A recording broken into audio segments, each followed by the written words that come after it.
Sommardansarna fortsätter i Emmet Folkpark lördagen den 17 augusti med start klockan 20.00.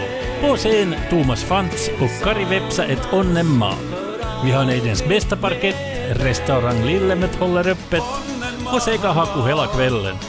Biljetter 20 euro och under 30-åringar gratis. Välkommen på en trevlig danskväll med den bästa dansmusiken för alla smaker till Emmet Folkpark i Kronoby lördagen den 17 augusti.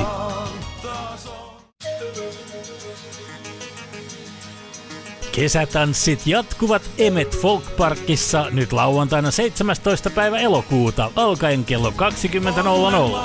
Lavalla Suomen huippuiskelma-artisteihin kuuluva Kari Vepsa et Onnenmaa sekä paikallinen Thomas Fantz. Meillä on alueen paras parketti, ravintola Lillemet on avoinna ja Sekahaku koko illan. Liput 20 ja alle 30-vuotiaat ilmaiseksi. Tervetuloa nauttimaan mukavasta tanssi-illasta huippumusiikin tahtiin Kruunupyyn Emmet Folkparkiin 17. päivä elokuuta.